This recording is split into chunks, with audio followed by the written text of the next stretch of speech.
Halo, Assalamualaikum warahmatullahi wabarakatuh. Saya Novita Nurpastica. Di video kali ini, saya akan menggunakan analisis semiotika untuk lagu Zona Nyaman dari 420. Sebelum kita masuk ke analisisnya, saya ingin memberitahu dulu pengertian dari musik. Musik merupakan salah satu media yang dapat digunakan untuk menyampaikan pesan komunikasi. Musik dapat berupa instrumental, vokal, atau gabungan dari keduanya. Musik mengharmonisasikan olahan vokal, harmoni melodi, ritme, dan tempo yang seringkali digunakan sebagai salah satu sarana pengungkapan emosi seseorang. Lantunan musik biasa diciptakan untuk menggambarkan keadaan tertentu, baik itu susah, senang, sedih, bahagia, atau tentang alam kehidupan, sehingga kita bisa menikmati musik sesuai apa yang kita rasakan. Musik ini juga sering digunakan sebagai sarana untuk mengajak bersimpati tentang realitas yang sedang terjadi di dunia. Dengan demikian, musik juga dapat menjadi inspirasi orang yang mendengarkannya, karena melalui musik yang dialunkan memacu seseorang untuk bertindak, bersikap, bahkan dapat mengubah pola hidupnya. Melalui lirik yang ditulis oleh pencipta lagu, pendengar diajak untuk menginterpretasikan melalui otak yang menyimpan pengalaman dan pengetahuan serta mengolahnya sebagai landasan dasar dalam mencerna lirik lagu.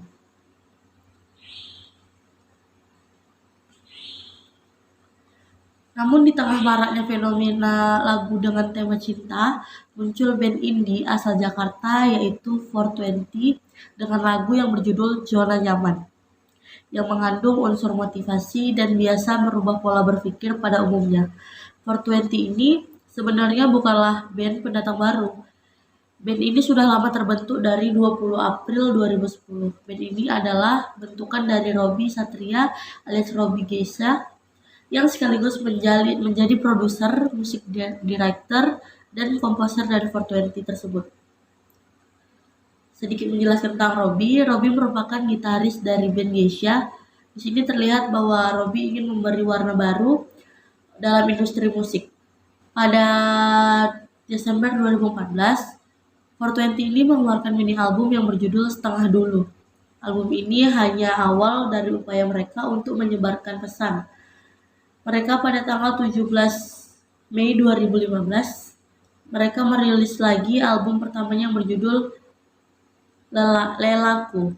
Oke, baik, kemudian pada tanggal 20 April 2017 lalu, tepat di hari jadi 420 ke-7, dirilis lagu Zona Nyaman ini yang akan kita bahas, di mana lagu ini dipercaya untuk menjadi salah satu soundtrack film Filosofi Kopi 2, Ben dan Jody.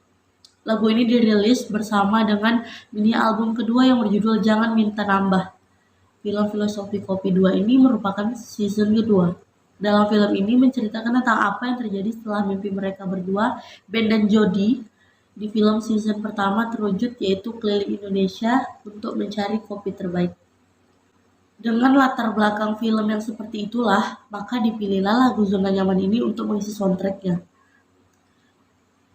Karena sesuai dengan alur cerita yang mengisahkan untuk terus mencari ide dan memanfaatkan peluang yang ada. Jangan sampai hanya berada di zona nyaman aja, tetapi keluarlah dan hadapilah masalah tersebut.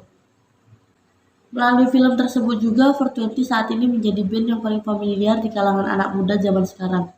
Hampir setiap acara pensi menjadikan 420 sebagai guest star-nya. Bahkan di Semarang sendiri sering mengundang 420 untuk meramaikan sebuah acara pensi, baik itu di acara kampus maupun SMA. Berarti dari lagu ini dia sedang naik ke atas karena lagunya yang cocok untuk soundtrack dan juga kebetulan lagunya ini enak didengar. Oke, selanjutnya lagu Zona Nyaman ini diciptakan karena pencipta ingin lebih signifikan dalam mengartikan zona nyaman. Khususnya di sini adalah perihal pekerjaan atau profesi. Zona nyaman itu sendiri adalah keadaan di mana kita berada pada satu titik yang membuat kita seakan sudah memiliki semuanya, akan tetapi keadaan tersebutlah yang membuat kita tidak berkembang, membuat kita jalan di tempat saja, tidak maju ke depan. Apabila zona nyaman ini diatur, secara dinamis, maka akan banyak pengalaman baru yang didapatkan. Suatu pengalaman yang mungkin tidak didapatkan kecuali keluar dari zona nyaman itu sendiri. Kemudian lagu zona nyaman ini ditujukan kepada orang-orang yang terjebak dalam suatu pekerjaan yang membuatnya merasa seperti budak sehingga dia tidak menjadi dirinya sendiri dan tidak bisa mendapatkan kebahagiaan dalam hidupnya melalui pekerjaan tersebut, melalui pekerjaan yang ia jalani saat itu juga. Kemudian berikut merupakan sedikit penggalan dari lirik lagu Zona Nyaman.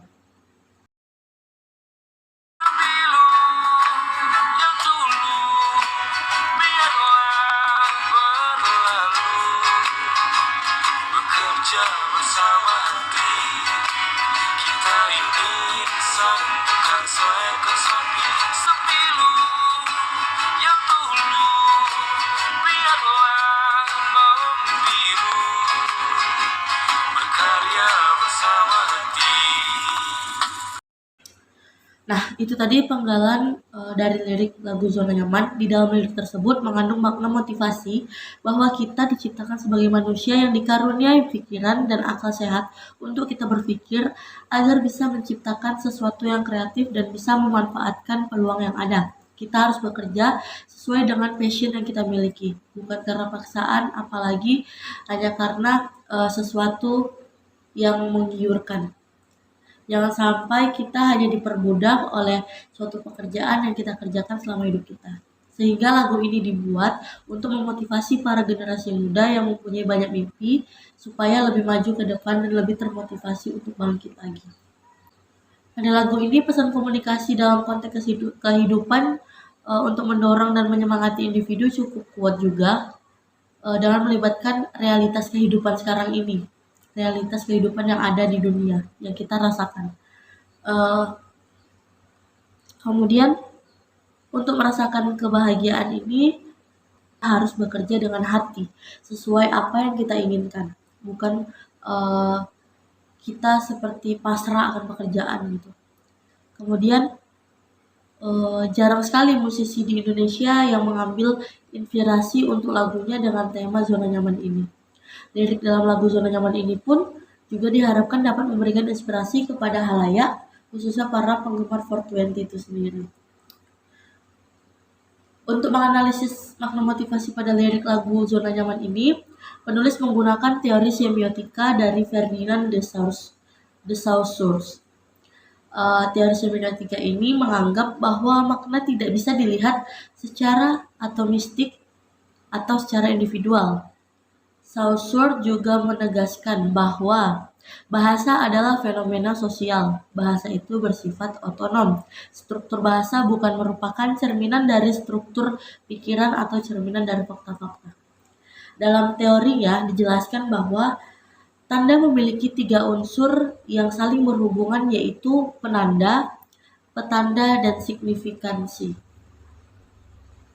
Dalam penelitian lagu ini dapat dipisahkan menjadi bait-bait, kemudian tiap bait akan dianalisis dengan teori semiotika tersebut.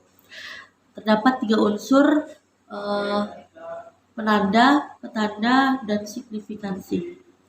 Proses ini menghubungkan antara lirik lagu dengan realitas kehidupan yang sesungguhnya. Oke, baik, itu tadi sedikit analisis semiotika dari lagu Zona Nyaman 420. Semoga bermanfaat dan bisa menjadikan informasi kepada teman-teman yang sudah menonton. Baik, apabila ada kesalahan, saya pribadi memohon maaf. Wassalamualaikum warahmatullahi wabarakatuh.